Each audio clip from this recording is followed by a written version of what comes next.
siang semuanya. Siang Bu. Apa kabar hari ini? Baik. Oke, sebelum memulai pembelajaran kita berdoa terlebih dahulu. Berdoa menurut keyakinan masing-masing. Berdoa dimulai.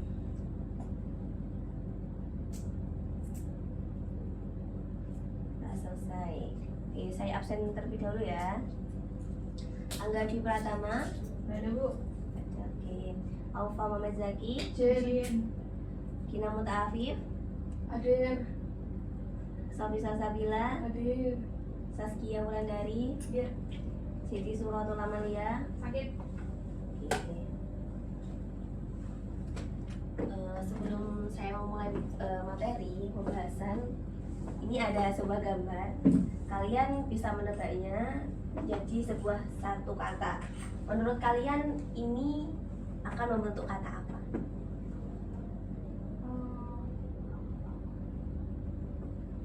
Nilainya. Saya Bu. Oke, Sofi, silahkan. Yang pertama itu kan ada gambar kolom dan huruf M itu dihilangkan jadi Ya, sisa kolom. ya. Dan yang kedua ada gambar orang yang sedang denial Ya. dan huruf D dan E juga dihilangkan. Mm. Jadi sisa huruf nial dan ada huruf is dan me. Jadi kalau digabung itu kolonialisme. Betul sekali, kolonialisme sesuai dengan materi yang akan saya ajarkan, kolonialisme dan imperialisme di Indonesia. Kalian sudah tahu apa itu kolonialisme dan imperialisme di Indonesia? Belum. Ini ada 3 gambar. Yang pertama ini ada gambar apa? Ada yang tahu? Kolonial. Ya, bangsa Eropa ya. Lalu yang kedua ini orang yang bercocok tanam. Lalu ada ini apa ini? Tanam paksa Bu. Ya, betul. Tanam paksa. Dan yang ketiga ada Kerja paksa. ya, kerja paksa. Sesuai dengan tema kita. Nah, ketiga gambar ini itu adalah dampak dari kolonialisme dan imperialisme di Indonesia. Sesuai dengan tujuan pembelajaran saya, yaitu memahami pengertian kolonialisme dan imperialisme, mengidentifikasi latar belakang dan bangsa Eropa di Indonesia. Next itu kolonialisme dan imperialisme. Kolonialisme itu berasal dari bahasa Latin, yaitu kolonia yang artinya tanah jajahan, sedangkan imperialisme itu imperium yang berarti kekuasaan besar. Kolonialisme itu penguasaan suatu wilayah secara fisik atau secara langsung dengan cara menduduki, mengeksploitasi sumber daya alamnya, mengendalikan penduduknya. Sedangkan imperialisme itu penguasaan suatu wilayah secara tidak langsung melalui militer, ekonomi, budaya, dan politik. Jadi bedanya itu kalau kolonialisme itu secara langsung, sedangkan imperialisme secara tidak langsung. Bisa dipahami? Bisa Bu. Nah, ini ada gambar apa? Anatomi. Anatomi apa? Kolonialisme. Itu ada gambar kerangka perahu. Iya, kerangka kapal ya. Oh iya, kapal. Oh, Bu.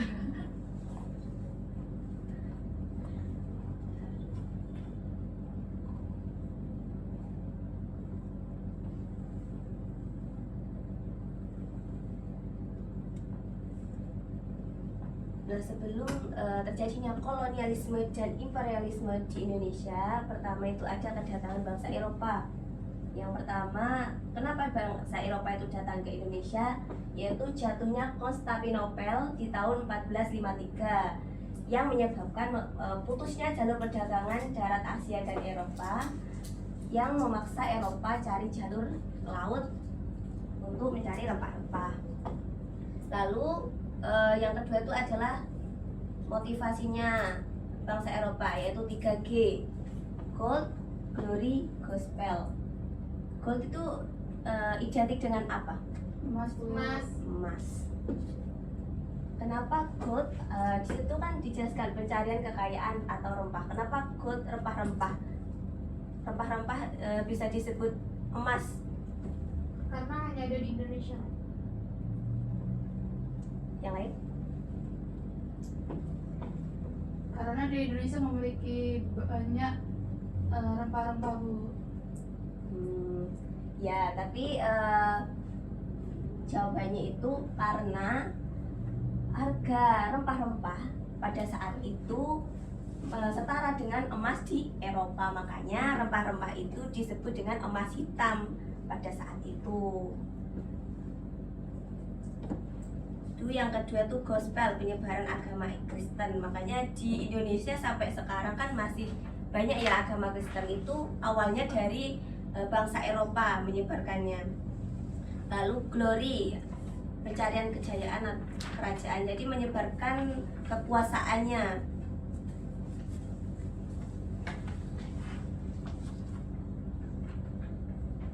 Nah, tadi kan sudah saya jelaskan kan, kolonialisme dan imperialisme.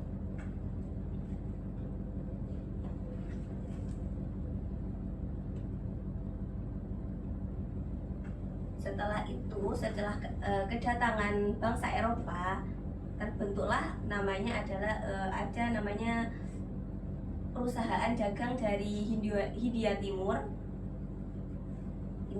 Belanda, yaitu namanya VOC. Ada yang tahu singkatan VOC?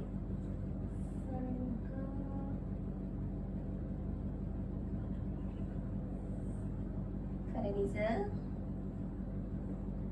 Oost-Indisch Company. Iya, maaf lupa, Bu. Ya, itu dibentuk tahun 20 Maret 1602. Nah, kedatangan VOC ini diberi hak istimewa oleh bangsa Belanda, yaitu pertama hak oktroy. Hak oktroy ini hak istimewa yang diberikan pemerintah Belanda kepada VOC layaknya negara dalam negara. Jadi mereka itu diberikan wewenang. Yang pertama itu bisa mencetak uang, lalu memiliki tentara, membangun benteng, dan melakukan perjanjian raja-raja lokal. Sedangkan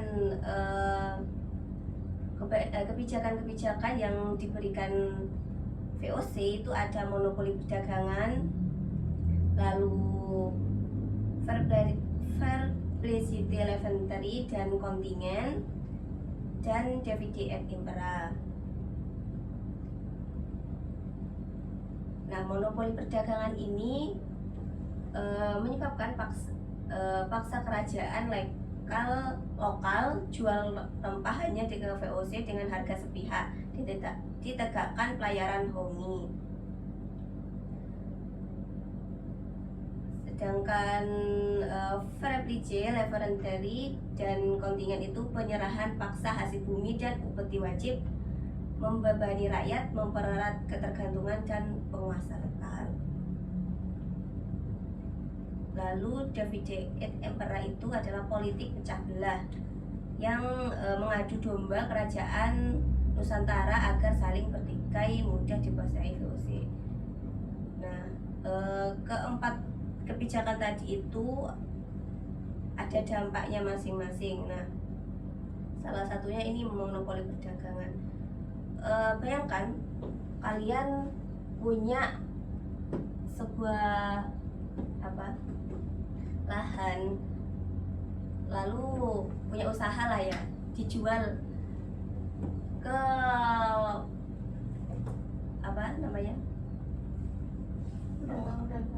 ya ke pedagang. Kita usahanya itu modalnya banyak tapi hasilnya sedikit, apa jadinya? Bangkrut. Rugi kan? Iya, Ya sama halnya VOC ini ke bangsa Indonesia, belinya rempah-rempah itu dengan harga murah, sedangkan mereka menjualnya ke Eropa itu dengan harga yang mahal. Nah, di tahun 1799 itu VOC mengalami bangkrut lah istilahnya. Yang pertama bubar itu di tahun 1799 karena beban utang dan persaingan itu dengan Inggris dan Prancis. Dan yang kedua itu ada korupsi besar-besaran di internal organisasi karena VOC ini sebuah perusahaan ya, jadinya banyaklah yang korupsi. Oke, next, susah dipahami? So, Bu, Ada yang ditanyakan? tidak. Sebentar ya.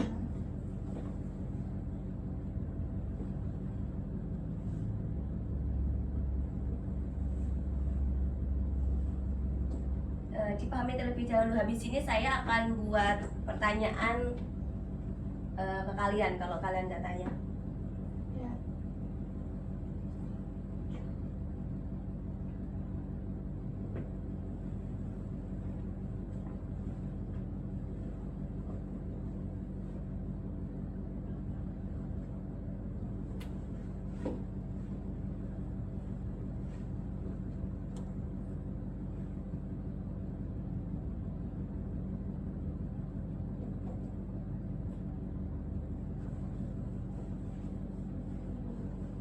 Saya nih Bu tanya Bu, Ya, kan itu kan hak oktroy ya Bu ya. ya. Kebetulan di sana itu tidak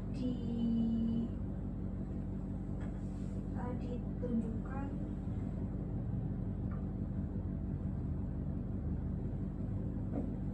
dampaknya bagi Indonesia itu selain yang Ibu sampaikan tadi, apakah ada lagi? Dampak dari hak oktroy itu. Iya. Bentar ya.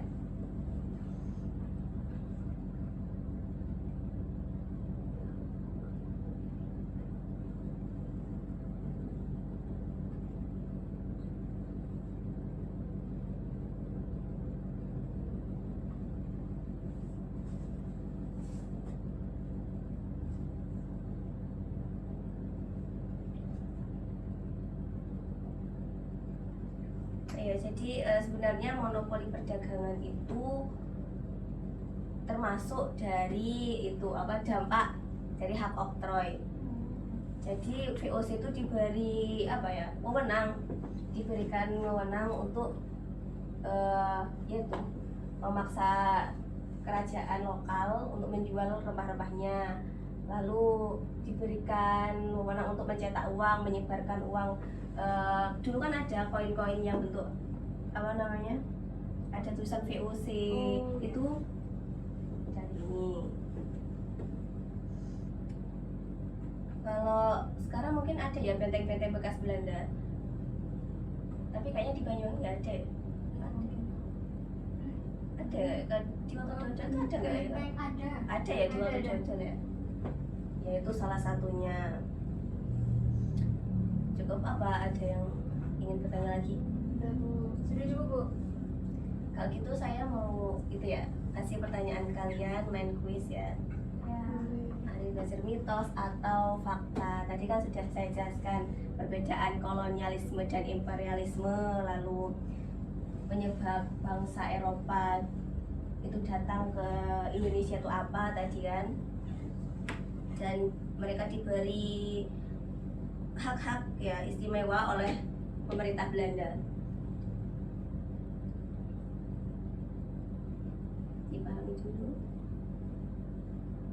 Nanti kalian saya kasih soal pernyataan, nanti dijawab fakta atau mitos. Baik Bu. Lalu jelaskan alasannya mengapa fakta, mengapa mitos. Oke, bisa dipahami? Saya Mitos apa fakta?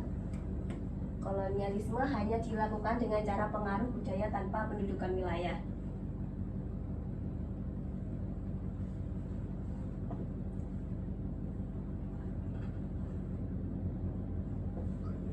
Tadi kan saya sudah jelaskan artinya kolonialisme dan imperialisme.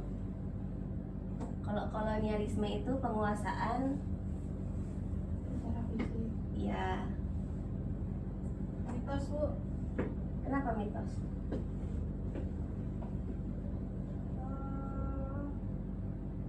Menurut saya nggak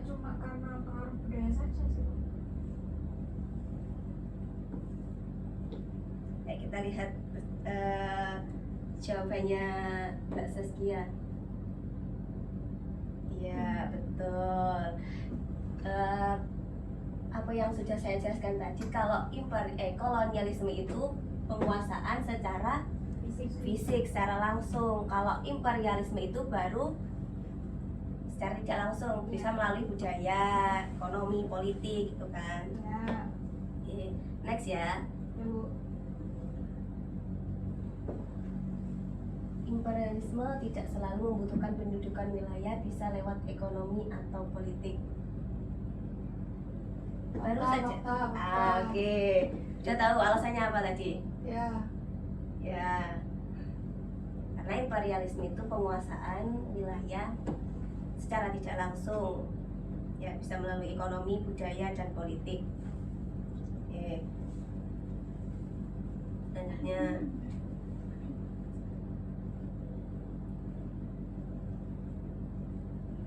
Mitos apa fakta? Mitos. Kenapa mitos? Karena banyak agama yang disebarkan. Ada yang tahu, Sofi? Karena motivasinya tidak hanya untuk menyebarkan agama saja, Bu. Ya, betul. Karena motivasi dari kedatangan bangsa Eropa itu ada 3 tadi. Apa aja? Cult, gospel, dan glory. Dan yang terakhir ini, oke. Kebijakan definitif imperatif misi membuat kerajaan Nusantara semakin bersatu melawan Belanda. Mitos apa fakta?